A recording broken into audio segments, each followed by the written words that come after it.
if I told you that the world was gonna end, I make you have 15 minutes to spend with me or your friends. Would you take the first? Welcome in to Fantasy 15, a podcast meant to answer all of your fantasy football questions, or as many as I can get to in 15 minutes. I'm your host, Zach Freed, and as always, I've only got 15 minutes. We're officially on the clock.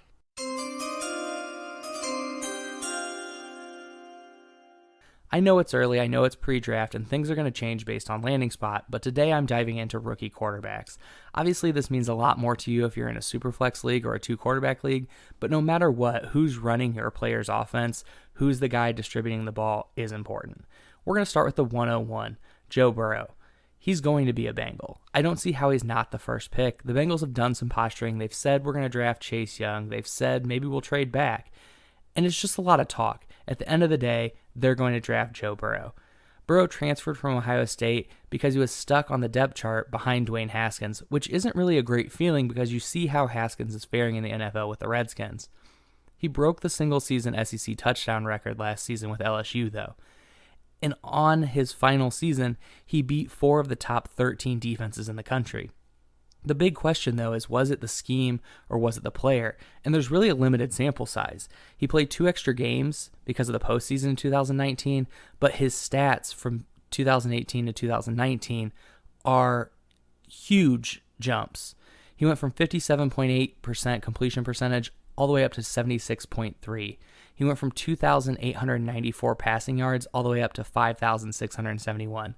16 touchdowns all the way up to 60.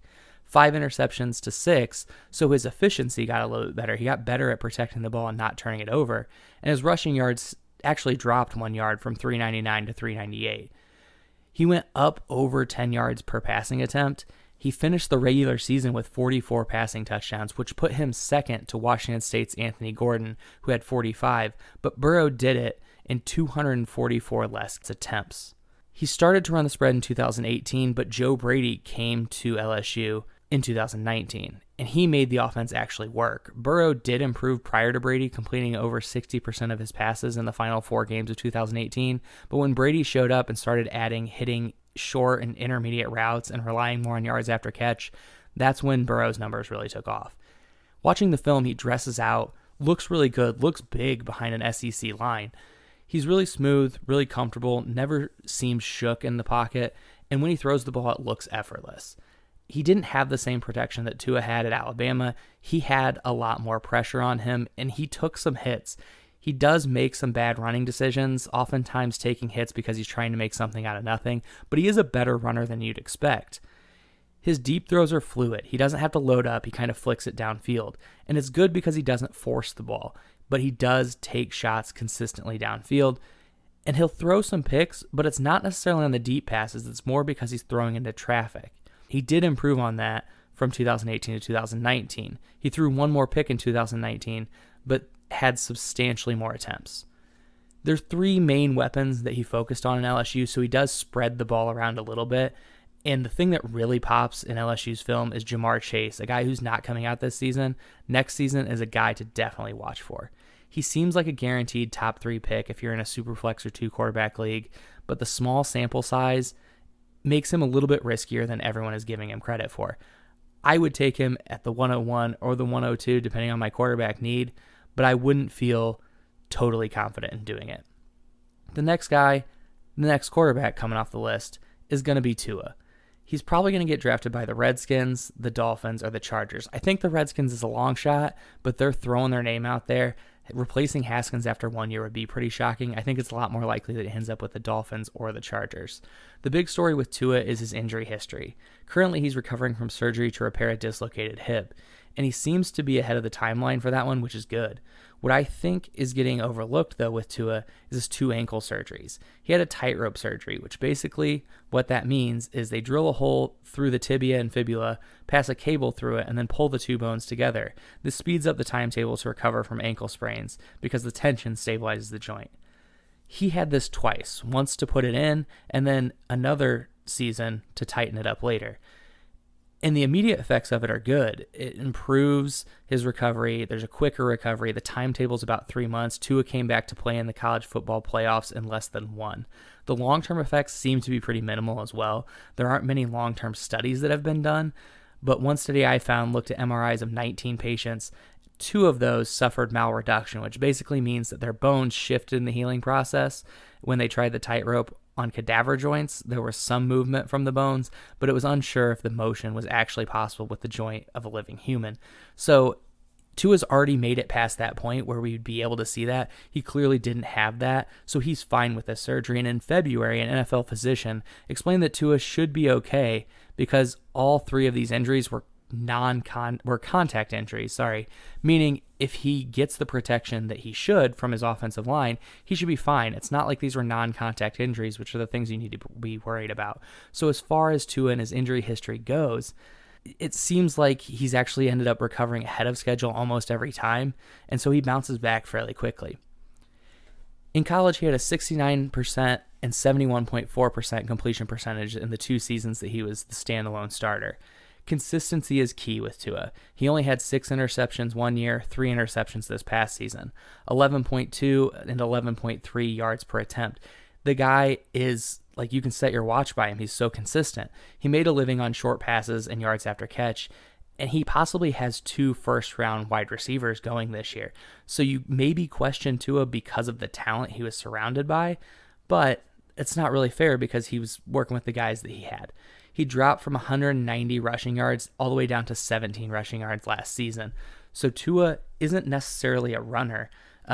Actually, in the film, most of the run plays that were designed were like student body plays where the line would pull out, the running back would lead, and he'd just kind of follow. They weren't super athletic run plays. They were just like quarterback sweeps one way or another. He very rarely got sacked. He doesn't see a lot of pressure. And when he does get pressure and he has to run to throw, it kind of looks panicked coming from Tua. And I think that might be because it happens so rarely. His play action fakes are sometimes lazy, but I think that's more on the guys he was faking too. When he misses high. A lot of his deep throws were because wide receivers burn guys, and deep passes look like he heaves the ball. It sometimes seems like they're design plays where it's just like, we're going to fake it and then we're going to throw it deep, and you're just going to throw it as far as you can and hope this guy can run under it. And so when he throws the ball deep, it doesn't look as fluid as some of the other quarterbacks, but he doesn't make mistakes. He's safe. He feeds tight ends, feeds running backs, and feeds those short intermediate routes. He's really hard to read because, like I said, the talent, the weapons that were with him, like Judy made some great catches. Judy made some plays. Ruggs made some plays. He had great running backs. He had talent all around him. So it's hard to get a read on this single player because he was surrounded by NFL talent. Overall, I think Tua is safe because he's not going to be a turnover machine in the NFL, but he might not have the ceiling that you could get with some other quarterback. The next guy I want to talk about is Justin Herbert, and he's probably going to end up with the Dolphins or the Chargers, depending on where Tua ends up. He had 3,000 yards passing the last 2 years, a 64% career completion percentage, but he did have low yards per attempt.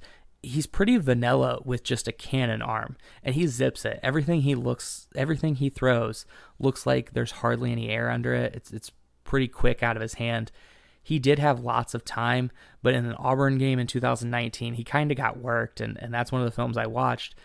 He does not throw the ball good on the move, like at all. There's a really significant change, very few completions once he's flushed out of the pocket, because he likes to set his feet to throw every single time. He was in a little bit of a conservative offense at Oregon. They ran a ton of screens, it seemed like, and he never really had the opportunity to throw the ball downfield, but at the combine, his deep ball looked great. He dropped 3 snaps over some of the film that I watched. I'm not sure that all of them were his fault, but that's something to look at in the NFL. Just bobbling snaps and being loose with the ball is something that's a big question mark with quarterbacks. He didn't have the same weapons, and that was glaringly obvious. He had guys dropping passes, missing definitely catchable balls, and that's basically the argument with Herbert, is that Burrow and Tua had these NFL first-round guys in their offense with them, and Herbert didn't really have that same talent. I think he can be a pretty decent NFL quarterback. He's going to need to be in an offense that's willing to throw the ball deep. I really like Herbert if he ends up with the Chargers and Mike Williams. I think that'd be a great connection. The next quarterback I want to talk about is Jordan Love, and he'll either end up with the Chargers or some other team. I really don't know. He regressed in 2019. He had 20 touchdowns, but 17 interceptions in 2019. The year before, he had 32 touchdowns and only 6 interceptions. He's a little bit shiftier than Hurts when it comes to running quarterbacks, but Love is not a running quarterback. His rushing stats actually dropped pretty significantly going into 2019. Everything he does, though, looks smooth. He's not super risky. He makes the smart, simple decisions. And he's not a runner. He's more of like a Mahomes or Rodgers, where he can run if he's pressured, but he doesn't want to. He wants to just buy time and throw the ball downfield. He had pretty low rushing yards in college overall. He is by far the best passer I watched on the move without his feet set. When he gets outside of the pocket, that's when he's super dangerous because he's good at evading that rush, and then he can chuck the ball down the field without stopping to get his feet set. And it's not really fair to compare him to Mahomes in scramble drill. He does seem like Aaron Rodgers, though. He's not as dynamic as Mahomes, but he's pretty good at it. He never had offensive help, and he forced sometimes, I think, last year to try to be the hero, and that's where the 17 interceptions came from. Jordan Love will be interesting. I think wherever he ends up, he's going to have to get coached up a little bit to really have a full effect. The next quarterback I want to talk about is Jacob Eason, and he transferred from Georgia because he got beat out by Jake Fromm. And I'm not even talking about Jake Fromm in this episode because Jake Fromm is probably going to be an NFL backup. He's a decent quarterback, put up decent numbers, but I don't see him going into a franchise and starting for multiple years. If anything, he'll be a pretty consistent backup, kind of like an A.J. McCarron.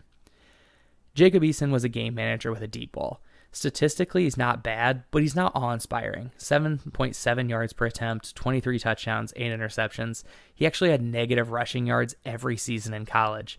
He's going to be a pocket passer. His ceiling is like a Drew Brees, but I don't even think Eason's that good.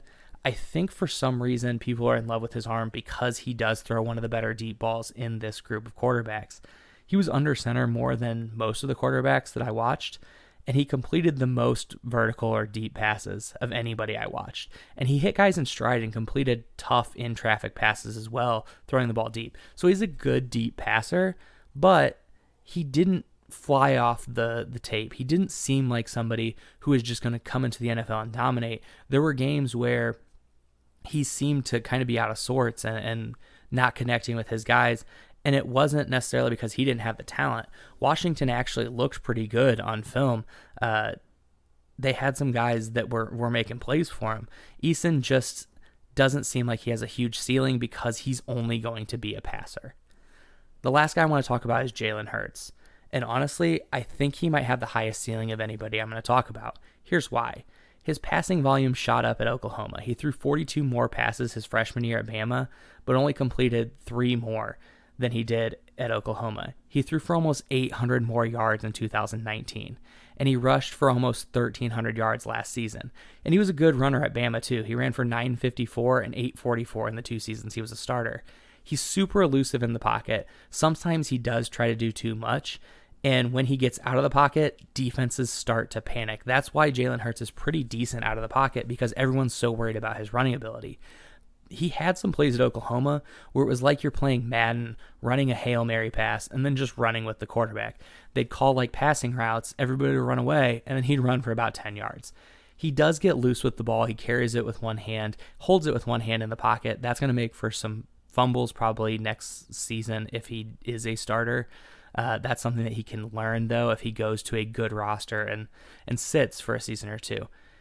He is a great read runner. He doesn't look fast. He kind of looks like Cam Newton with even a little less speed. He doesn't do anything more than just chew up yards. He doesn't make moves, doesn't break tackles, doesn't do anything spectacular as a runner, but he does look at runners, sees them coming, and then kind of protects himself. He doesn't take huge hits. He still probably has the highest ceiling because of that running ability. He is a boom-bust guy, though. The last 2 quarterbacks with 3,000 passing yards and 1,000 rushing yards were Lamar Jackson and Deshaun Watson. That's great company to be in. But some other guys that also hit 3,000 passing yards and 1,000 rushing yards were Johnny Manziel, Vince Young, and a couple other busts.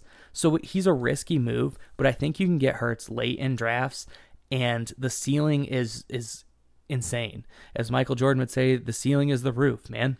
Not many impressive throws. He didn't fit the ball into super tight windows as far as his passing was concerned. He had CeeDee Lamb, who really helped his numbers. There were plays where he'd throw the ball to Lamb, and Lamb would just make a couple guys miss and turn a short pass into something big.